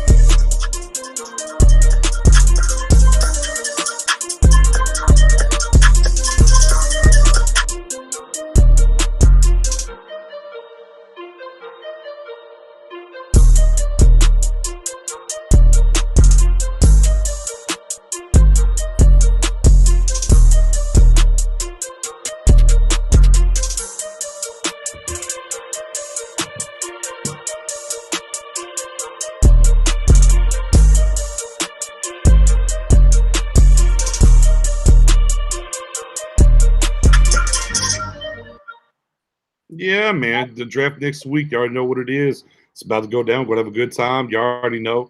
Make sure y'all come through, stop by, kick it with your people. We're going to kick up, have a great time. If you missed the show last year, man, we had a wonderful time. But yeah, I think I had about the question was how many offensive guys? Somewhere around 8, I think, is what I had in my top 25. I think somewhere around 8 is what I had in the top 25. Real quick, let's see. Brad Walker says, what are your thoughts on Ronnie Perkins? I'll start with you, Spoonie. Ronnie Perkins. Out of OU, I believe. OU edge. Not watch those. Have you watched my tape on? You didn't watch my tape on? Yeah. No, that's why we got that from Houston for? Maybe it was Houston. Houston, you might be right. It's Peyton Turner, right? Yeah, Turner. Yeah, Peyton Turner. Yeah. Which I have in my top 50. Yeah, I mean, on Ronnie Perkins. Yeah, I'll be honest with you. For me, it's the same way. I've watched a little bit of Perkins. I haven't really concentrated a lot on D ends and edge people. You know what I mean? So yeah, it was. I just don't feel like he brings something new to the Dallas Cowboys, and plus he's had some off the field issues. So I know how you guys don't like defensive players. Yeah, and I don't think he's going to get picked anyways. You know what I mean? Great show, Ron Hobbs. Yeah, we're not done yet. We're going to take some questions. Promo's fire. Give a shout out to J Tuck putting the promo together for the Cowboys fans only crossover with the Stargate podcast for the draft. So we've been on our top 25. Offensively, defensively, everything else. Yeah, OU edge, Walker. We got you, brother. You got those questions been on our top 25 or anyone that we didn't have in there? Man, fire them at them as we're sitting here for a minute. And a few more minutes before we get up out of here. Do you think Morris Gaddison? Do you think Sherman or another cornerback is an option after the draft? They're going to sign some guys. We're 16 short right now, guys. I think we're 16 players short of 90. Let's say they add all 10, right? Let's say they add all 10. They're probably going to bring in another 4 to 5 undrafted rookie free agents, which will leave like one spot. So, but yeah, there's going to be, to me anyways, I definitely think there's going to add some depth, some veteran depth after the draft. We just got to wait and see how the draft goes. Is kind of where I'm at. J Tuck, I don't think it's Loki. I don't think it's going to be Sherman though. But J Tuck, what do you think? Yeah, I think they're going to wait till after the draft. They're going to kind of see things, and then plus you'll probably see some players start to get released based on certain teams doing the draft, man. So I think the Cowboys are going to stay put. Now, will they finally pull the trigger? I feel like they're going to get to a point where they're going to finally have to. Who will that be? I don't think Sherman would be the option. I see Ryan just mentioned Casey Hayward. I would try to pursue that option as well, but. I think if they do go with the Patrick Surtain or J.C. Horn, like how prime will they really be to start attacking these high quality type veteran, free agency? So I don't know if they will. So it's kind of really hard to gauge what the Cowboys are going to do. I think, like you said the other night, Nick, once we have the draft, it'll kind of open things out where we can say, okay, that's what y'all are trying to do. Okay, now it makes sense because right now it's just clouded judgment right now. So I really can't tell you what the hell we're trying to do, to be honest with y'all. So. It was going to cost me 50 is what it's going to cost me 50. Spoonie, what do you think? Some of those maybe some depth, some cornerback depth after the draft. Yeah, in my opinion, if they don't address cornerback after the third round. Definitely you can see them bringing a veteran guy in there for also competition. But if it's addressed within the first 3 rounds, no, not at all. Right. That's what's up. Shane says, what are your thoughts about my guy from hometown state in Minnesota, Rashad Bateman, the wide receiver? Definitely first round talent. For sure, first round talent. I don't think he's going to get out of the first round. If he was to get out of the first round, I'd be a little surprised. He's definitely the lost guy in the mix when they're talking about wide receivers, just because you have the big 3 kind of going early. But for sure, I think somebody's going to land him with Rashad Bateman. I think they'll be very happy that they got him. Yeah, I think he'll probably be middle of the first. I think, that kind of second tier, as you mentioned, so kind of like Tony, Bateman, Moore, some of these guys, they'll be like that second little cluster to see where they really go. I would say probably 17-ish, probably where they'll go. So, yeah. And I was going to ask you guys this question because you guys know I'm always playing mad scientist. Okay. Who are some converted to safety options that you guys are looking at as possibly for corner? Because I know I got my head wrapped around this Elijah Molden idea of converting free safety. So I don't know if there's anybody else the chat might be thinking about, but I'm converting one of these corners to free safety one way or another. So, man, I mean, well, let's talk about your guy Samuel. Right. Right. I mean, little shorter, right? Whatever. But you know, he played some safety. Right. Could he do it full time? There's a guy maybe you would think about. He would have the range. Right. I think, you know, you think about you start thinking about some of the speedier guys. You know, if you're worried about Farley, maybe Farley more in space with the back, right? Can he do that? Can you convert him over? What about who's another good speed guy? We're just talking about speed in the free safety position. If you want free safety, you could. You said Elijah Molden, which I really do think he could play the safety. Molden could do it. Yeah, Right. Molden's definitely a jack of all trades. Asante Samuel, Farley would be interesting. Wade, that's another good one. So I think somebody just said Wade. Yeah, Church. He's for sure. For sure, Sean Wade is not a cornerback in the league. He has to go to safety. Last year kind of showed us that. Yeah, that definitely showed us that for sure. So if we're able to get, let's say, J.C. Horn, all right, puts it off the table, get J.C. Horn, cornerback, then turn around and get Asante Samuel, we get a slot guy and a free safety. All right. Now we're talking. Mm-hmm. Now we're cooking with a little grease, man. So I'm all for it, man. Team Double Dip might be in the building, man. Yeah. So, yeah. I mean, if you get a Sultana Horn at 10, then you come back with a Samuel with the idea that he's going to be your safety. Right. You know, I mean, there's some things that are workable there. I know some Cowboys fans might kind of groan and all because we've done a lot of that here, right? Where there was Byron Jones back and forth. We're doing it right now with Reggie Robinson II a little bit right now. Right. What, you know, is he there?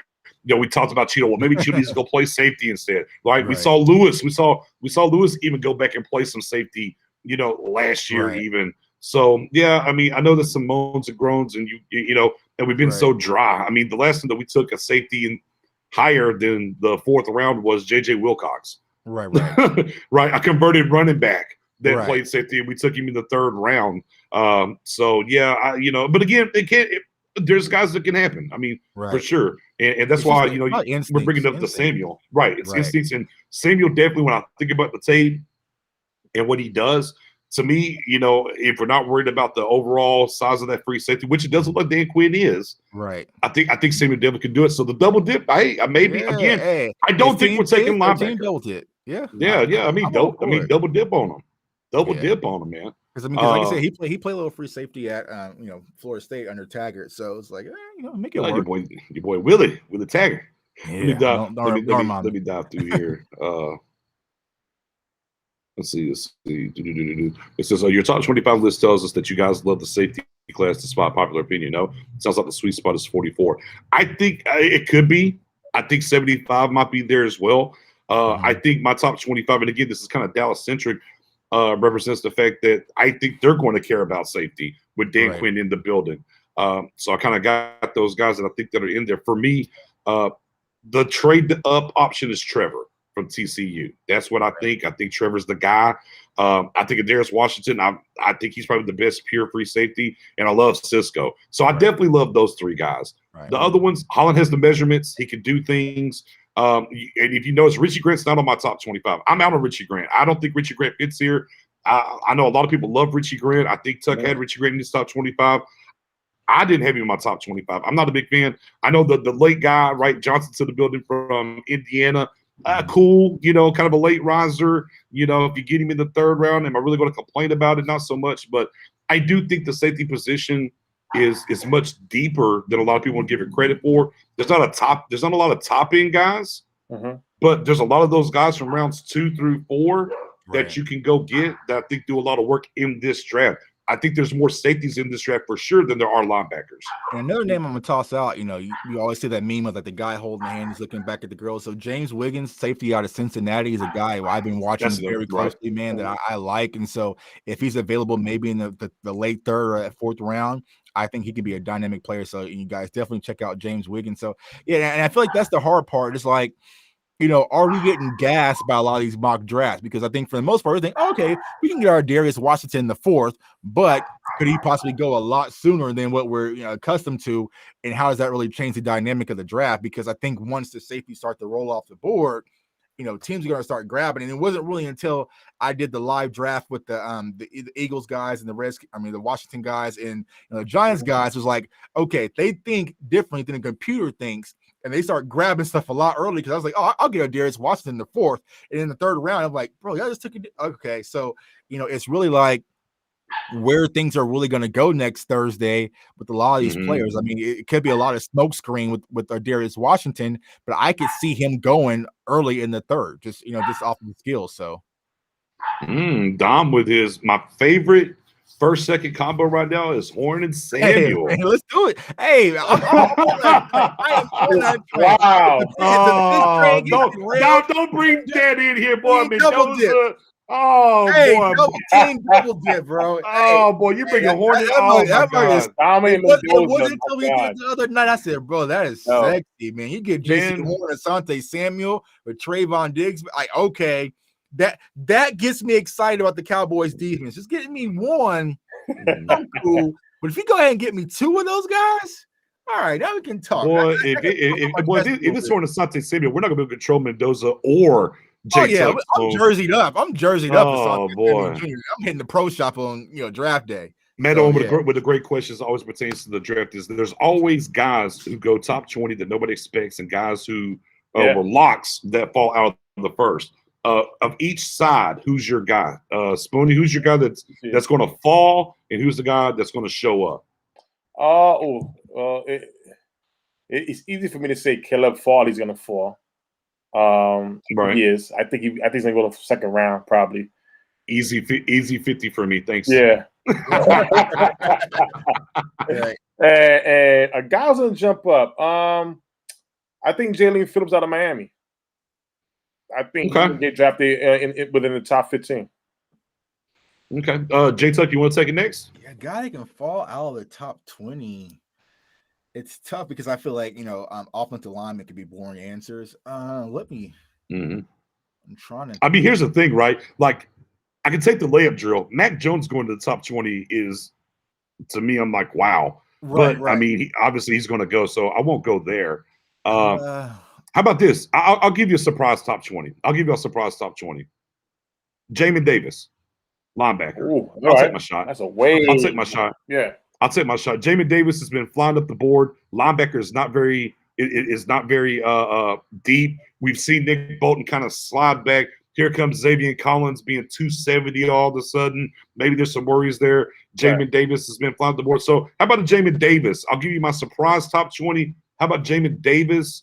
And then my guy that should go top 20 that won't. Let me think about it.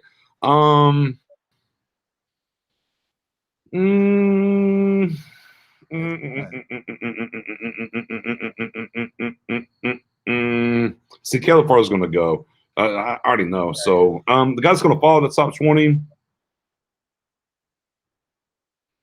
Gregory. How about what? I'll take a swing at it. I'll go big. I'll go big a little bit. How about this? How about Smith? How about Smith out of Alabama doesn't go top 20? How about that? Ooh. How about them apples? Devontae? How about Devontae Smith slides? I like that. I was going to play safe, but I'll take a chance. Like I said, I'll take a chance. No, but here's the thing. I'm going to tell you why I like that. First of all, his size. He's 170. Yeah, I mean, but a guy like Bateman, we talked about Bateman earlier out of Minnesota. Right. He's one of he's one of those guys that he's not up there because the quarterback position wasn't too good. But people can see that he could definitely offer more to the offense. A guy like him, or even Terrace Marshall from LSU. Right. Terrace Marshall was hit behind Justin Jefferson and Jamar Chase. He's comfortable. So those guys are big guys. Right. Got some good speed on them. When it comes to Devontae Smith, they're talking about, they're worrying about, can he take hits? Things of that nature. I like that. Right. That's a great hot take, BJ. I like that. Okay, I'll go with I'm gonna take BJ's guy. I'm gonna say JOK slides out the top. Oh, woo. Rising up or going out? Goes out. Yeah, I mean, because he's right there. He's right there in that 14, 15 range. Right. Yeah, he could slide. He shouldn't, but yeah, he could definitely He slide. could possibly slide the top 20, and then I'm gonna take Dominic's answer. I think Barrymore is a good option for sliding into the top 20, where we kind of be surprised. So, y'all going right, looks up in here, man. Yeah. See. Yeah, and look, watch this. And Jamin Davis coming up in the top 20 might be the exact reason why JOK slides out of the top 20. Right. So we might be able to watch that during the draft. We might be on a little something right there. The only reason, Dom, I say, look, and I'm not gonna lie to you, Dom. I kind of thought about Waddle for a second, but boy, that speed. Yeah, just speed. That's all people want to say. That speed. He ain't getting past the Raiders with speed. They don't put them all. That's not going to happen. But yeah, though I think Barrymore is going to fly off the board, and I'm like I said, I'll take a chance. I'll take a chance on Smith falling out of the top 20. I'll take a chance on that. Barrymore goes early, I think.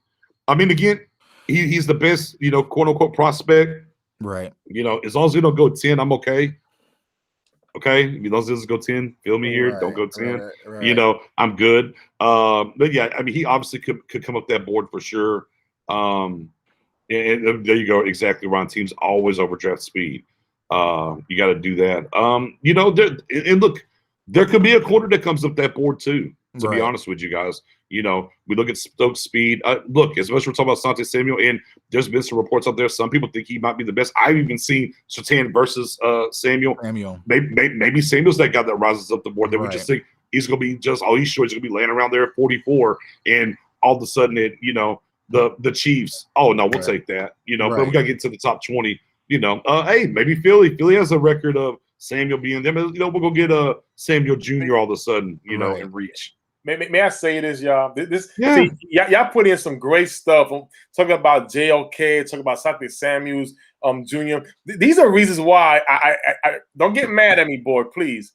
Why? If this is not their number 20, I want to trade back with the Bears and get all those picks. You know why? Because here's the plan. Here's my plan. This Sporting's plan for 2021 and 22. In 21, let's say we get JOK or maybe Xavier Collins or maybe Bolton, right? And we get Asante Samuel Jr. We're gonna have another first-round pick next year, right? In Vegas. And there's a cornerback that I want so bad that he's better than any cornerback in this year's draft. And his name is Derek Stingley out of LSU. I want him bad. They told me I can't talk about next year's draft. I already tagged Spoon. I was like, Stingley's better than Surtain and Horn and Farley. I'll see y'all in Vegas. Listen, and we're gonna be lit.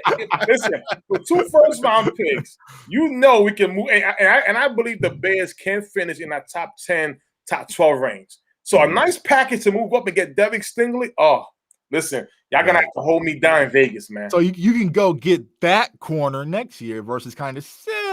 Listen, you go get Pitts this year. Please, You'll get Morick this year. Maybe third round you get a corner, and then next year we'll go get Stingley. Fair enough.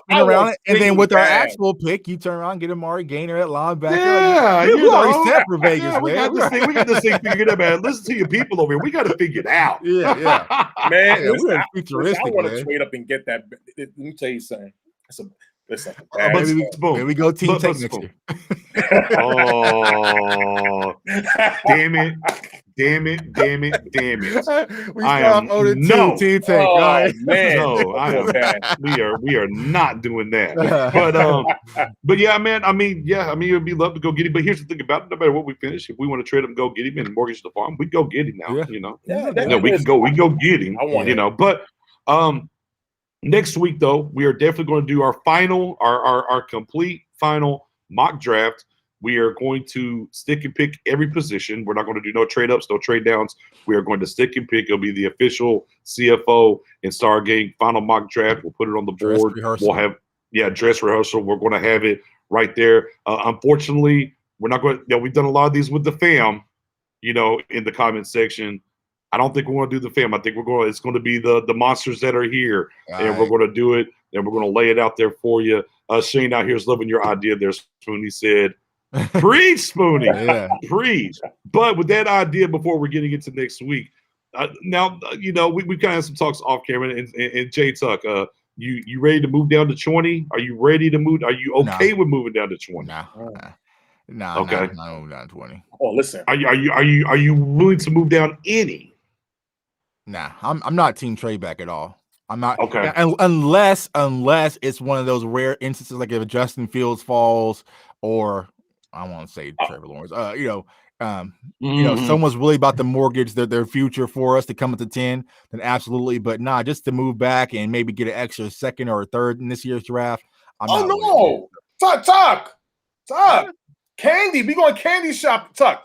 If the Bears come out and say, Jerry, it only if Pitts is gone. If Pitts is there, I want Pitts. But the number 2 option, if he calls Jerry, the number 20th overall pick in this year's draft, the 20th pick in the second round, and next year's first. And Tuck, here's a beautiful part. You and Mendoza can celebrate that Asante Samuels Jr. as one of your starting corners.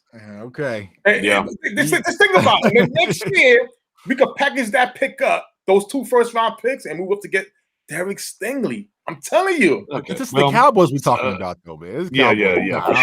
For me, the furthest back that I'm willing to go is to 15. Is where I'm at. I'll go to 15. That's fine.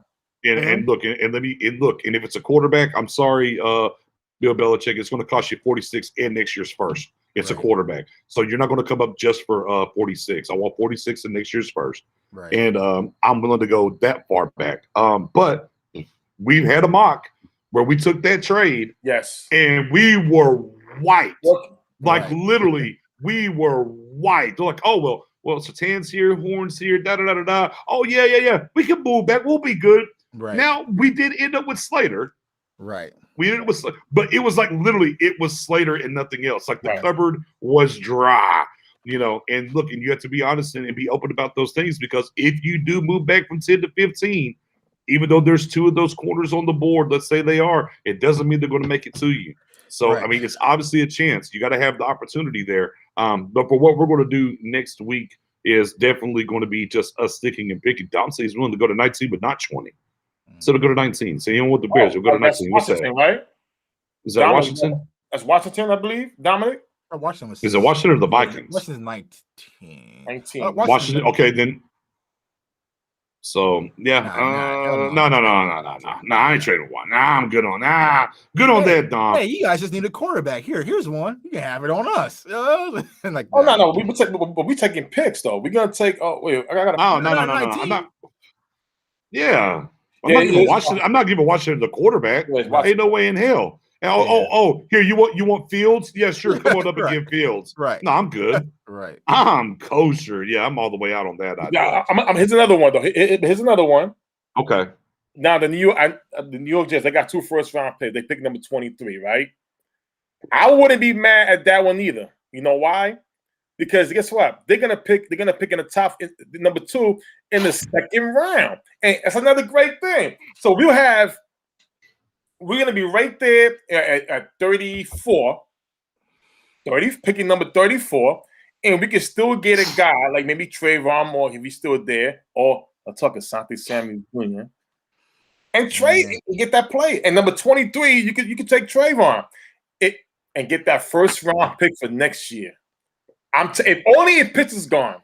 Here's my thing. I don't think this point is very much. We stay at 10 to move up. 10 to move up. Yeah. There we go. 10 to move up. Give up that 75 and go to 7. Right. Go get your guy. I'll do that. I can't. I'm good. I'm good on the move back. We can give up. We can give up our third and next year's first. You know what I'm saying? And move up. And the other thing too, and you're moving behind Washington and the Eagles. I mean, excuse me, you're behind. Now, if you traded at 19, you're letting Washington, Giants, jump you, and Philly. I'm kosher. I'm good. I'm good. Yeah, I'm sorry, Smooth. There's no scenario here. You're going to be able to talk us into trading back. Unless you're giving us Chase Young. You'll give us Chase Young in next year's first? Yeah. That's what Brian Barnes mentioned. He was like, you trade with Washington for Chase Young. Oh, yeah. Yeah. Man. Okay. Yeah, sure. How about anything short of that, there's no way. It won't be in Cowboys words. Somebody on Twitter came out and said, what if the Bears offer a first-round pick and Khalil Mack to the Cowboys? Cool. Take that. And I was like, that's impossible. That's not gonna happen. Yeah, and Yeah, look, man, that's not gonna man, we're good there. We're good there. But with that being said, man, we're going to wrap this thing up. Man, we appreciate y'all rocking with us as always. Again, don't forget, every day of the draft, we're going live. We're going to be giving away special guests. Make sure y'all come through next Wednesday. We're putting our stamp, the final mock before the draft. We're picking all the picks, no trades, no nothing. With that being said, let me roll the old carpet out here. Oh, Jay, tell them where they can find you, brother. Yeah, man. What's up, guys? Like I said, next week is gonna be fun, man. It's finally here, draft day. Finally. So yeah, you guys can follow me on Twitter at jtuck151, of course, and then also hit me up on my YouTube channel, Cowboys Fans Only. Man, I appreciate all the support, and also CowboysFansOnly.com. The store is back open. I got the Pitch Train shirts out there for draft day. I got some new gear out there, man. So definitely go check it out, man. And I appreciate all the support. And we have arrived, y'all. Here we go. So yeah. I mean, I'm debating: do I need a Pitch Train shirt or do I need my Stargate shirt? I need a Pitch Train shirt for the first round. Then I'll do Stargate the rest of it. So I'm about to go get me. Give me one of those big boys. Yeah, line them up. Pitch Train, let's go. Pitch Train. Yeah, let's go. Spoonie, tell them where they can find you, brother. You can find me on Twitter at Spoonie881 and right at home at Star Gangs. And to let you guys know, we may not sleep at all on Wednesday. I know I'm always I get the goosebumps before draft day on Wednesday, so it's gonna be very tough and maybe fun. We're finally here, fellas. We're finally here. Home stretch, Spoonie. We're in that home stretch. Here. Man, as always, man, if y'all rocking with us over here, let me get the horn train out there for the folks to the old horn train. Right. But hey, man, if you're rocking with us here, YouTube, Star Game Podcast is the YouTube channel. Hit that sub, hit that like button, or hit that notification bell as well. On Twitter, man, your_guy_Nix. That's where you can find me, NIX. Come follow me over that way. And then on Facebook, it's Star Gang. That's the group of the page. Like, follow the page and come join the group, man. And make sure you tune in. We appreciate y'all as always. Next Wednesday through Sunday, boy, you're going to see a lot of us. So get ready. We're going to be tired. Boy, we're going to be so tired next week. Dear God. I can't wait to well, then after that comes the breakdown of all the players we drafted. I'm so tired of college film. And it's all right, but once we're through the next 2 weeks, now we can take a little sabbatical. Like, all right, hey, we'll put up the sign. Then we're going to catch you in about 2 weeks. Y'all be safe. Then when that we'll schedule drops. back at it again.